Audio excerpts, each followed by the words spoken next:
Menuda primavera se nos ha puesto, ¿eh, Rubén? Impresionante. Qué lunes menos lunes. Qué lunes menos lunes y qué día más magnífico. Se diría, chicos, que me he traído el tiempo conmigo, porque como bien sabéis acabo de volver de Cambridge, bueno, hace ya unos días, y no había salido a hacer una a la contra porque lo quería hacer de un tema que lo quería hacer con Rubén. Quería hacerlo sobre la cuestión de Prisa, que sabes que la cosa está malita o buenita.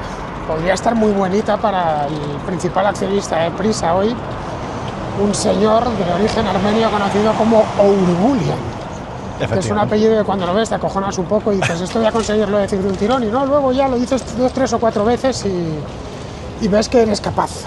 Sí. Y de hecho, más que decirlo, lo has escrito muchas veces y además has tenido hasta la oportunidad de hablar con él, con Ourgulian, como trabajo profesional, ¿se entiende? Es decir, y bueno, eso significa que estás bien enterado de esto, de lo que ha pasado, de lo que está pasando. He hablado con varias personas sobre lo que está sucediendo. Claro, sabes al final que el trabajo es escuchar y contrastar a todas las fuentes, la fuente oficial, y hay muchas incógnitas. Vamos a ver, hay una junta de accionistas de Prisa. Bueno, ¿por qué no empezamos por el origen? Porque mucha gente no lo va a saber. Vale. A ver, tenemos el principal periódico de este país, se llama El País. Eso es. ¿Vale? Desde hace muchos años, desde hace medio siglo, casi medio siglo, porque más lo va a hacer el año que viene. El País perteneció durante mucho tiempo a Jesús de Polanco y la familia Polanco. Eso es. Pero su gestión no fue muy allá, no fue muy buena.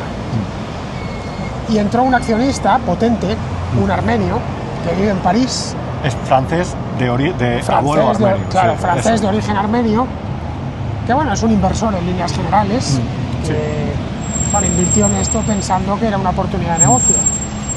Y según parece, entró en Prisa con intención de salir relativamente pronto, pero al final, ¿cuántos años lleva?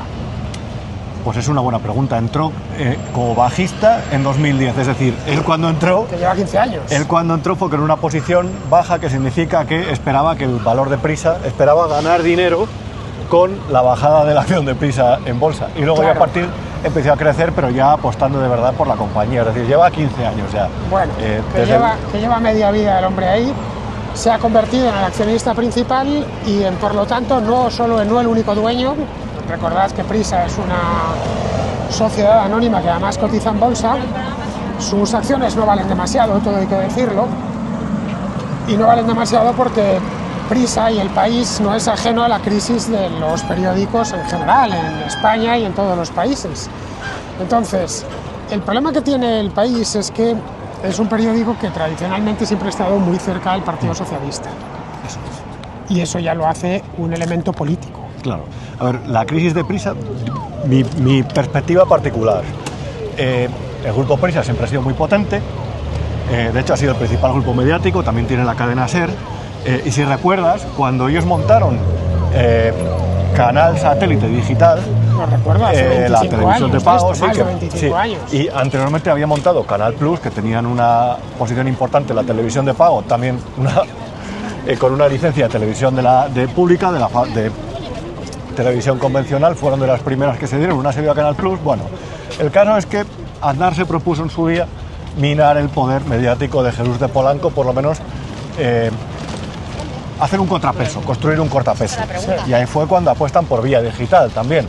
No recuerdo, se montan 2 plataformas por satélite, sí, que eran una especie de Netflix de aquella época, no era propiamente Netflix, no era televisión a la carta. Eran muy buenas, por cierto. Pero tenía buenos contenidos, tenía muchos canales, yo recuerdo.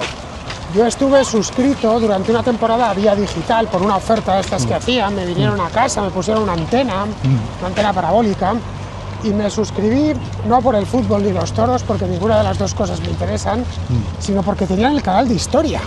Es verdad, el History Channel. Me acuerdo perfectamente, sí. Claro. Y yo me emocioné, claro, y dije, el canal de historia, esto es lo más. Claro, yo era un crío, no lo olvidéis. Tenía menos de 30 años en aquella época. Y pensé que, que compensaba con creces el dinero que me iba a costar. Aunque estuviese oferta, pues claro, había que pagar todos los meses. Y fue un fracaso, tanto vía digital como el propio canal satélite digital. De hecho, a Prisa terminé descapitalizándole aquella operación. Claro. ahí, y entre medias pasó una cosa que creo que es muy relevante en la historia de Prisa, Fernando, y es, Prisa siempre ha sido cercana al viejo PSOE. De hecho, el propio Rubalcaba y Felipe González fueron parte del Consejo Editorial del diario El País. Es decir, ellos debatían cada semana sobre el enfoque que tenía que adoptar el país para tratar determinados temas. Pero gana Zapatero y Prisa no le vale. Y empieza a impulsar una serie de empresarios que están capitaneados por Jaume Roures y José Miguel Contreras, dentro de un grupo que está, digamos, comandado intelectualmente y espiritualmente por Miguel Barroso, que fue secretario de Estado de Comunicación. Los famosos brujos visitadores de la Moncloa. Exacto, sí. De esto hace 20 años. Y ahí fue cuando nos les sentamos en ese banquito. Me parece bien, sí. Y vemos atardecer aquí en el Retiro. Me parece con la bicicleta aquí empujándola así de mala manera. Y la verdad es que se está muy bien, no es que no me apetezca pasear, que siempre me apetece, y más con Rubén, pero claro, voy cargando aquí con la bici, que además no la llevo un par de libros. Uno de ellos de Manuel Llamas, que me lo ha dejado aquí, Socialismo, la ruina de España. Oye, yo creo que aquí Manu se va a meter con el socialismo, fíjate, creo, por la portada. Mira, me lo dio el sábado y cuando lo vi dije, me parece a mí que no es muy complaciente con el PSOE. Y el otro, de Julio Valdeón, Autorruta del Sur, en fin, Julio Valdeón es una delicia siempre leerle, así que creo, Manuel, no te me enfades, pero creo que voy a empezar antes con el de Julio Valdeón, porque Julio Valdeón es mucho Julio Valdeón. Así que este no es que lo vaya a empezar antes, es que creo que me lo voy a quitar de un tirón. ¿Julio Valdeón le conoces? No lo conozco, pero he leído sus columnas, me gusta. Es un gran tipo, es hijo de un medievalista de muchísimo prestigio. De Valladolid, bueno, de la Universidad de Valladolid, Julio Valdeón Baruque, ¿no? efectivamente. Sí. Los que estudiamos historia le conocemos todos, porque todos leímos sus libros y además se le consideraba ya en los años 90 una auténtica eminencia. Así que ya ser hijo de Julio Valdeón ya es ser mucho. Bueno, volviendo con el tema este de Prisa. Nos habíamos quedado en que en el año 2005 aproximadamente, cuando Zapatero volvió a la Moncloa, el Partido Socialista con Zapatero volvió a la Moncloa en 2004, lo que tratan de construirse es un grupo mediático cercano al zapaterismo, a ese zapaterismo en ciernes. Exacto. Que estaba empezando. Y es como nace La Sexta. Nace La Sexta y le dan el premio de consolación de la cadena 4, pero realmente ellos ya tenían el objetivo de La Sexta y del diario Público, que también surgió en esa etapa. 4 nace como una evolución del Canal Plus. Yo lo recuerdo el día que dejaron de emitir CNN Plus, ¿te acuerdas? Sí.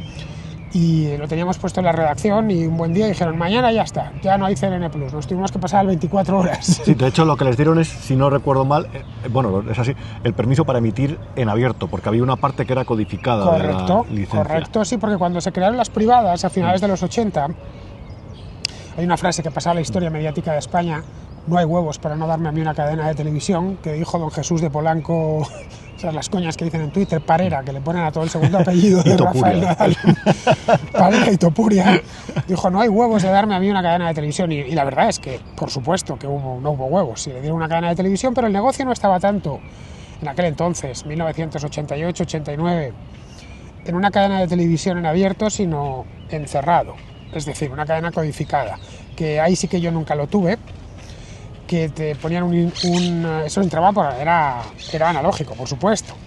Te ponían un decodificador en casa y su reclamo era, aparte de que ponían películas de más o menos de estreno, no eran de estreno obviamente, pero sí de reestreno, daban los toros, daban la feria de San Isidro y daban partidos de fútbol.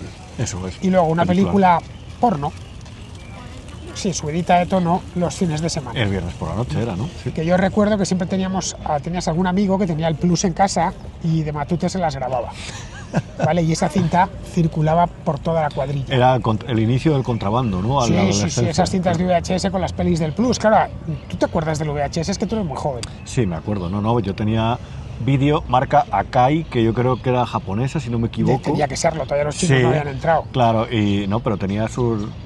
Yo recuerdo ver vídeos que cómo entraba la cinta, ¿no? Sí. Bueno, pues había unas cintas de 240 minutos, de 4 horas, y claro, estaba el tío ahí puesto y se grababa 4 horas de películas, que luego, claro, el consumo tenía que ser muy rápido, porque aprovechabas que se habían ido tus padres de casa y tenías que despachar la urgencia lo más rápido posible. Creo que los de mi generación lo recuerdan a la perfección, porque unos y otros al final tuvimos, los éramos adolescentes en aquella época, pues tuvimos nuestro primer contacto con la pornografía a través de estas películas del Plus. Eso es una de las cosas que consiguió Polanco. Mira. Y Cebrián, el concepto es que tú lo has dicho muy bien, eso me encantó cuando me dijiste, lo he copiado y lo he dicho por ahí, citando, lo del concepto del progre que se inventa Cebrián. Sí, lo decía José Luis Gutiérrez. Eso me lo dijo a mí José Luis Gutiérrez en persona, que en paz descanse. Me dijo, el progre, la figura del progre se la inventa Hanley. Y una parcelita era la de la porno del Plus, la de, bueno, el viernes canallita.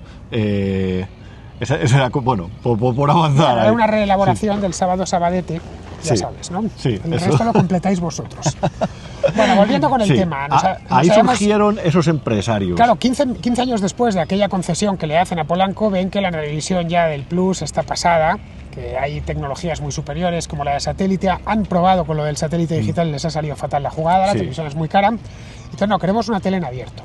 Estamos en el año 2004-2005, burbuja inmobiliaria a todo meter, el mercado publicitario en la estratosfera. Las tiradas eran de 500.000 de ejemplares, todavía los domingos. Y se saca una televisión es el momento en el que Mediaset y todas las cadenas hacen sacos de dinero. Y luego además el Zapatero les hace un favor y es quitar la publicidad de televisión española. Además, claro. Favor añadido. Eso fue un poquito después, fíjate.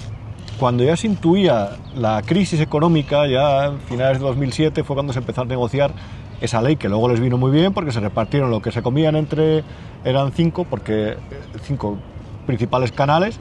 A partir de ahí se la comieron entre 4 y en unos años ya cuando se produjeron las fusiones entre 2. El caso es que ahí Cebrián, dentro de Prisa, cundió una paranoia. Ahí había directivos históricos que han estado en Prisa hasta hace 3 o 4 años.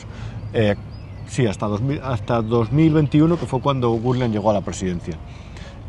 Hay una paranoia y una pelea que es entre el viejo PSOE, el PSOE filipista y el PSOE zapaterista, que realmente es el más parecido al PSOE de Pedro Sánchez, sobre quién tiene que ser nuestro medio de comunicación y nuestro grupo de medios. Entonces, Cebrián ya como consejero delegado, con Polanco en las últimas, incluso ya con Polanco fallecido, empieza a hacer una serie de operaciones. Polanco murió en 2007. 2007. Ponemos la fecha, la cronología es importante. Sí, y a partir de ahí, digamos que a Cebrián se le ocurren algunas operaciones como, teniendo el control del 51% de Sogecable, lanzar una OPA sobre la totalidad de Sogecable, una oferta.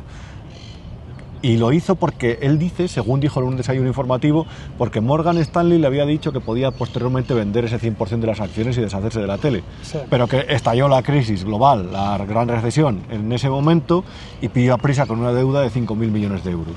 Y a partir de ahí empiezan grandes problemas en Prisa. Entonces vamos a ver, ¿qué pasó a partir de ahí?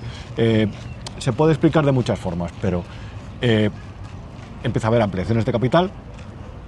No pueden pagar a los bancos y capitalizan la deuda, es decir, la deuda se transforma en acciones, aceptan convertir una parte de la deuda, Santander, Caixa, HSBC, en acciones del grupo, y el porcentaje de participación de los Polanco, que son los hijos del dueño, empieza a reducirse. Ahora mismo están en el 7,3%, creo. O sea, fíjate, los Polanco solamente Rucandio, que es la empresa que engloba su participación, solamente tienen el 7,3% de las acciones de Prisa. Sí, y a partir de ahí, don Jesús levantase la cabeza, pues algún disgusto a lo mejor se llevaría. Bueno, primero se daría con la tapa, eso para empezar. Sí, eso es lo primero. Y luego lo segundo se iba a llevar un disgusto de padre muy señor mío, porque Prisa era equivalente a Polanco y Polanco a Prisa. Claro, entonces fíjate, la acción de Prisa salió al mercado en el año 2000, si no me equivoco, no, 2004 creo que fue, 2000-2004, no me acuerdo muy bien, a 20 euros.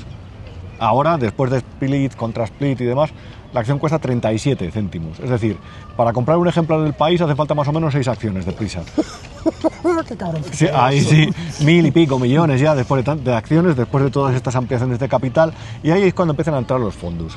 Porque hace falta dinero en el grupo, lanzan ampliaciones y luego hay gente que quiere vender, o sea, porque es una ruina Prisa, y ahí empieza a crecer Amber Capital, comprando pequeños paquetes de participaciones. Antes había sido el dueño del fondo Liberty, sí, que invirtió 550 millones de euros, que tenía que invertir porque le quemaban en las manos de unos clientes que tenía, y Cebrián necesitaba dinero para el grupo, para que eso no colapsara.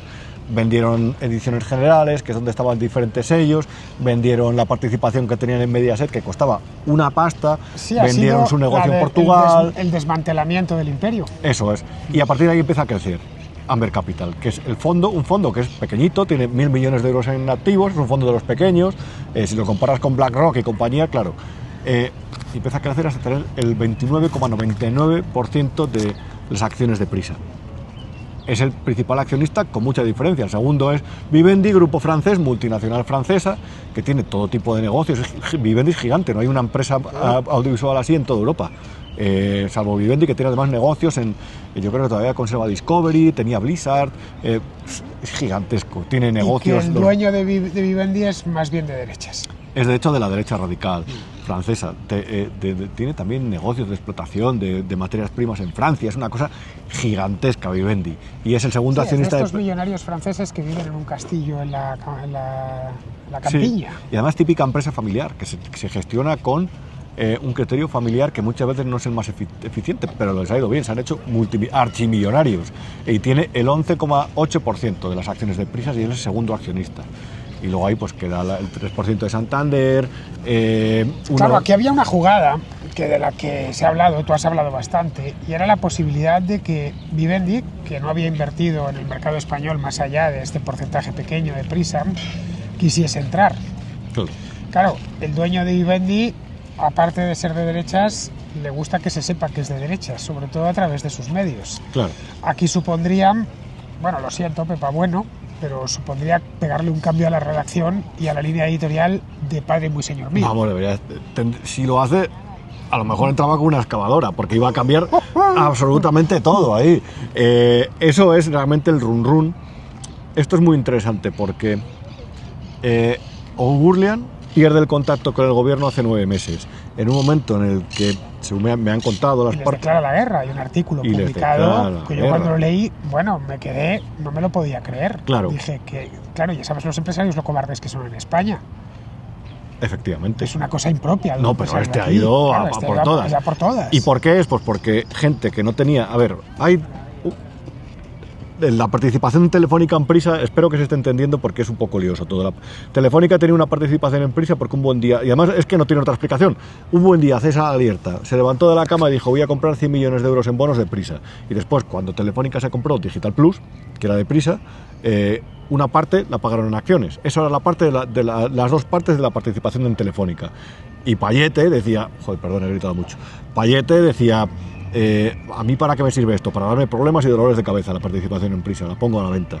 Y ya los Contreras y compañía, José Miguel Contreras y compañía, dijeron, quieto, esto tiene que ir para un grupo de empresarios afines. Y metieron a unos, que entre otros está el fundador de Globomedia, el productor del Grand Prix, el productor de la serie de Pedro Sánchez, se metieron en un grupo de accionistas españoles. Y luego ya, cuando empezaron a ver que lo de O'Gurlian le chirriaba, y empezaron a lanzar mensajes en Moncloa de que a lo mejor lo que pretendía esto era venderle el grupo a Vivendi en cuanto el gobierno les dejara, porque ahora no se puede hacer operaciones al margen del gobierno de más del 10% de las acciones de empresas estratégicas por un real decreto de pandemia que es escandaloso. Que seguimos la pandemia, nos acordamos de ella. Que rompe el libre mercado en España. Completamente. Ya metieron a estos en este contexto, como temía que creciera Vivendi y no le deja al gobierno, empezaron a llegar un run a Moncloa de ojo, no se lo venda a Vivendi cuando gobierne el PP. Y dijeron, no, hombre, hay que reforzar el grupo con accionistas de nuestra confianza. Tenemos el 7% de estos empresarios de los que hablaba, que se lo compraron a Telefónica.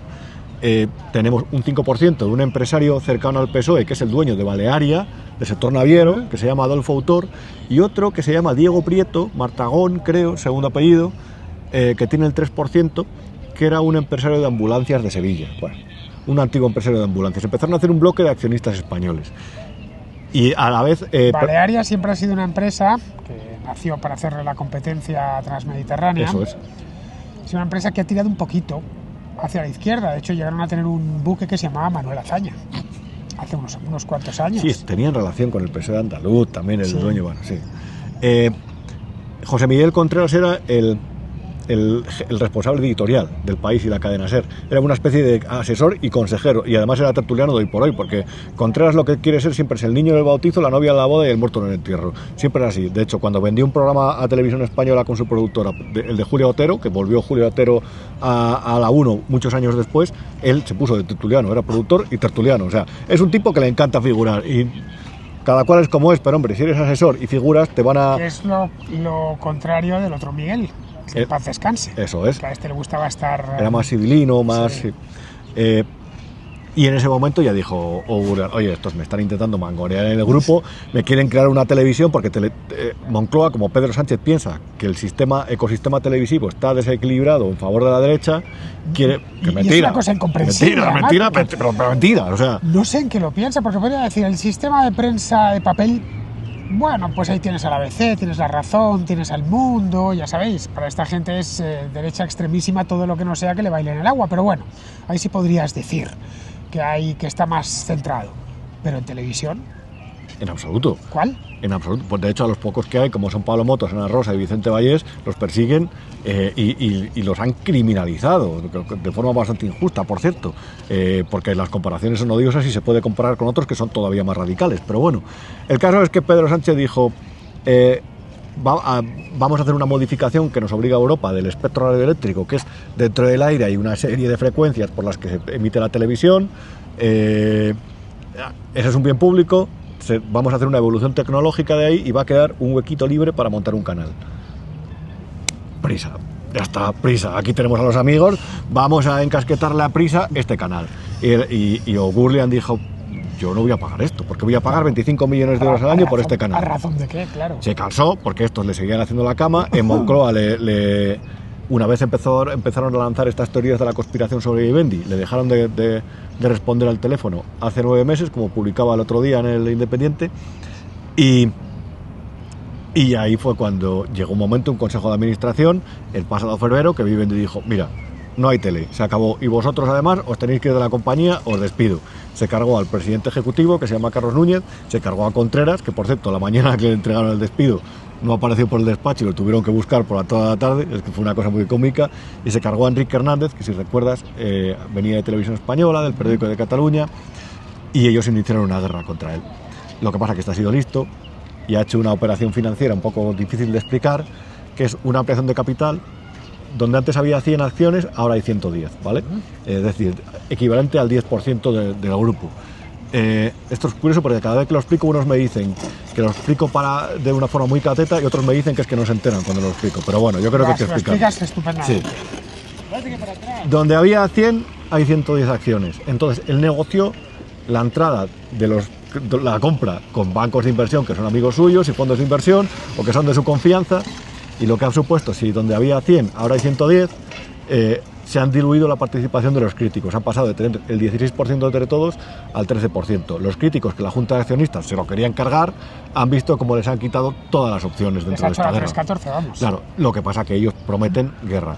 Y como está el brazo armado de Telefónica, el brazo económico de Telefónica, que es muy potente... El brazo, sí, claro, el brazo con dinero de Telefónica. Yo creo ahora que lo que más conviene es una operación que tiene toda lógica para ambas partes, y O'Gurlian sería dando saltos de aquí, que le presente una oferta telefónica por el 100% del grupo, para que Telefónica salga con el control y este se vaya con el dinero, porque ha invertido 400 millones de euros y en estas circunstancias va a perder la mayoría. Claro, eso es lo que es la tesis que estás sosteniendo tú ahora, ya veremos lo que pasa.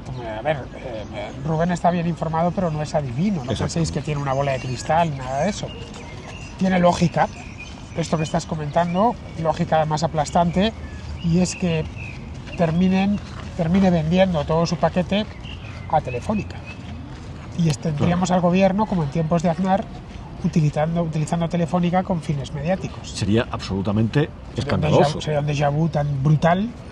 Sí, además escandaloso, porque cabe recordar que el gobierno, para tomar el 10% de Telefónica, se gastó 2.300 millones de euros de dinero público. Sí, del contribuyente. Con el fake, porque fue un fake, porque había entrado Arabia Saudí aquí, sí. Utilizó eso. También hay que pensar que no estaba acordado lo de los saudíes, también, claro, porque ya si nos ponemos a conspirar, de repente a lo mejor fue el gobierno el que avivó a que entraran los saudíes aquí.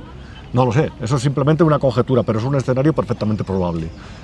Y a partir de ahí entró, justificándolo así. Yo lo digo porque un escenario parecido tuvimos en Indra, donde también O'Gurlian es accionista, tiene el 7% de las acciones. Si recuerdas, Fernando, ellos tenían un problemón en Indra, porque habían cesado de consejero delegado a Fernando Abril Martorell, sí, para nombrar a Marc Murtra, que ahora es el presidente de Telefónica, pero el problema es que Murtra no controlaba el consejo de administración, porque había 5 consejeros independientes. Y además inventaron muchas cosas sobre ellos. Entonces, a partir de ahí, lo que dijeron es que la gobernanza de esa compañía estaba en peligro.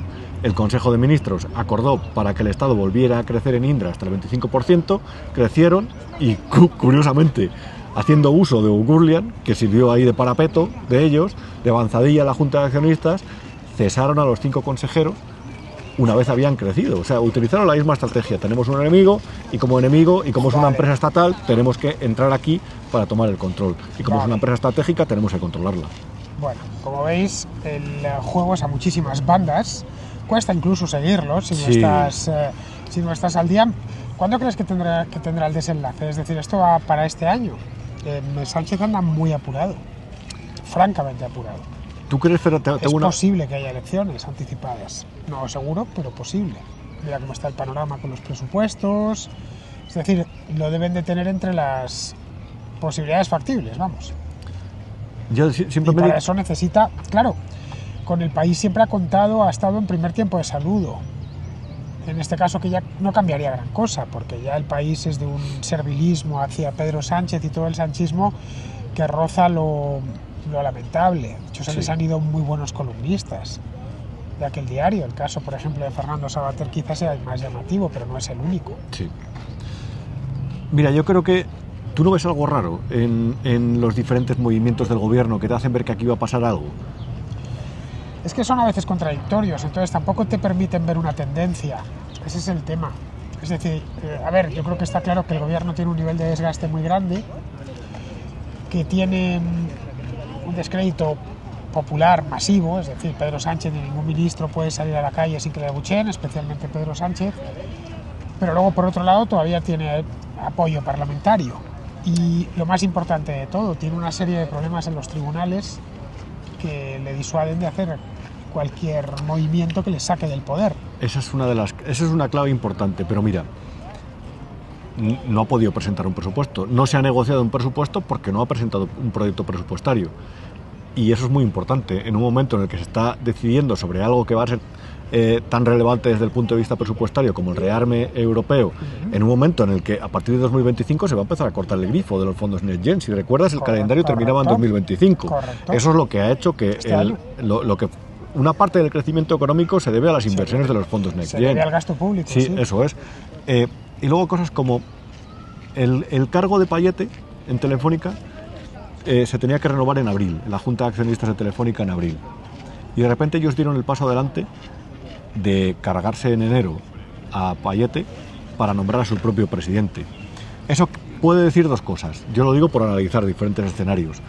Por un lado, que querían dar un golpe de mano, un golpe de efecto, un golpe de autoridad, de decir nosotros somos el gobierno. Aquí mando yo. Claro, o por otro lado, que tienen prisa en hacer algo.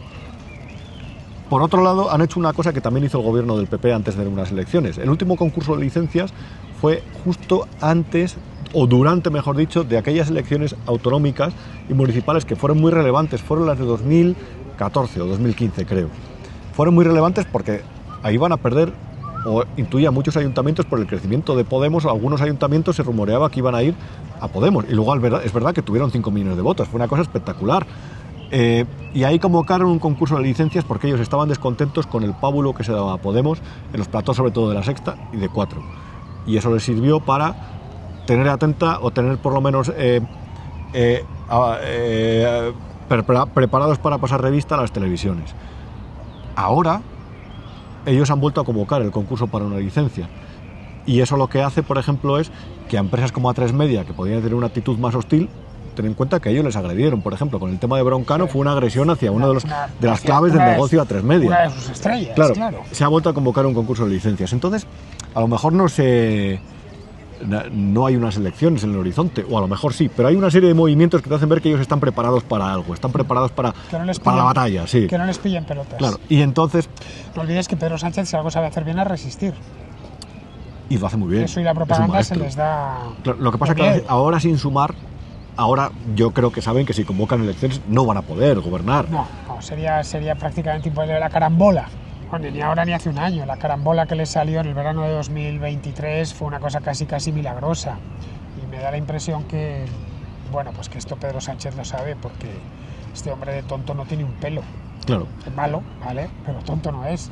Y sabe que se vuelva a dar, no olvides que es que está donde está por unos pocos votos de un socio para el que ha tenido y tiene que seguir haciendo auténticas contorsiones encima de un alambre, ¿no? Y que si nada falla volverá en verano y a lo mejor ya cuando esté aquí empieza a votar al PP. Cosas en el Parlamento, claro. porque ellos tienen una alianza catalana que se les está minando el terreno, tampoco pueden ser con el peso de muchas cosas. Efectivamente, entonces, bueno, la cosa está como está. El día de mañana estos años, yo no sé, los llamaré los años tontos, porque realmente nadie está a gusto, nadie, ni uno, ni un lado, ni el otro. Todos tenemos una sensación, te digo, y esto es la gente que está a la derecha, en el centro, en la izquierda, de que se vive en un estado de no inestabilidad, porque luego el gobierno ha demostrado ser estable, esa estabilidad que da el tener la mayoría parlamentaria, pero de cierta interinidad. Sí. De no saber muy bien lo que va a pasar, cuánto va a durar esto. No lo sé, decidnos vosotros, pero yo lo veo así. Yo me relaciono con gente de todo tipo, ¿no? Y bueno, a veces pues se habla de política. Pero bueno, esto de Prisa, ya con esto vamos a terminar, Rubén.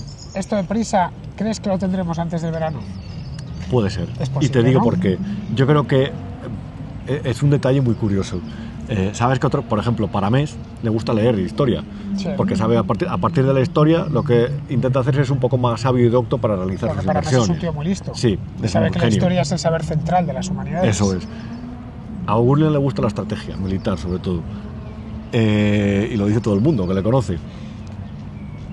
Entonces, a lo mejor ha visto que esta es una posibilidad de ganar esta guerra en este momento de interinidad, porque el PSOE sabe que cuando pierda el poder, que va a pasar tarde o temprano, va a perder RTV.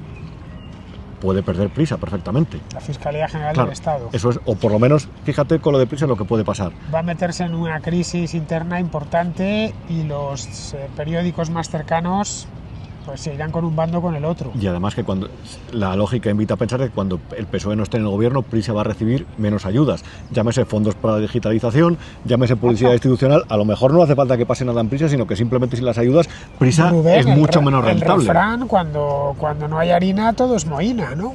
Ahí está. Ya está. Pues Entonces a lo cuando no hay mejor... harina, no habrá harina y no hay más. Pero a lo mejor esta guerra está forzada un poco por ambas partes porque sabe que les conviene que hay un cambio de control en el principal accionista de Prisa. Yo sé que ellos lo niegan, pero a mí permíteme que por lo menos tenga dudas con respecto a esta guerra. Lo que sí que es verdad es que esta gente entra como un pulpo en una cacharrería allá donde va.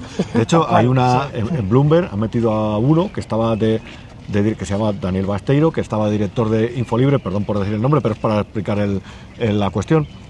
Y le ha metido de corresponsal político en la agencia Bloomberg. El otro día daban una información sobre que el nuevo presidente de BlackRock en España, creo que es BlackRock, no quiero meter la pata, que era columnista de The Objective.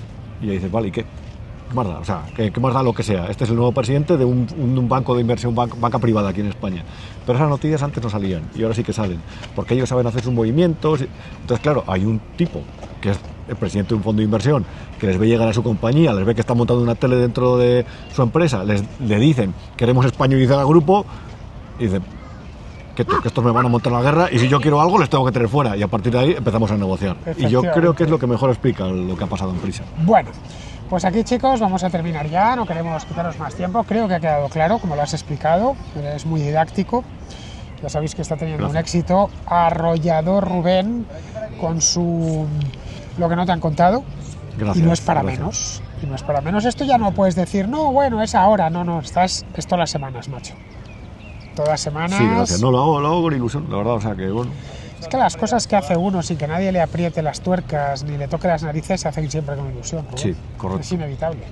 Este oficio ya sabes lo que es una especie de sacerdocio y tienes que sentirlo. No hay mucho más. El hacerlo como mercenario, si tienes vocación, no vales. Bueno, pues con esto ya terminamos. Muchas gracias, Rubén. Gracias a ti, Mira como que bien siempre. hemos estado aquí. El último que hicimos fue en Huelva, ¿no? El último que hicimos fue en Huelva, sí, delante de la catedral, en el mes de febrero, hace un par de meses. Es verdad. Bueno, chicos, terminamos aquí. Ya sabéis que yo he estado fuera y no he podido hacer nada con Rubén este último mes y pico. Pero vamos, ahora ya voy a pasar a una temporada larga en Madrid, así que volveré por aquí por el Retiro con mi super bicicleta, la bicicleta de Madrid, que ya sabéis que tengo otra. Bueno, cuidaros mucho y nos vemos en el próximo A la Contra.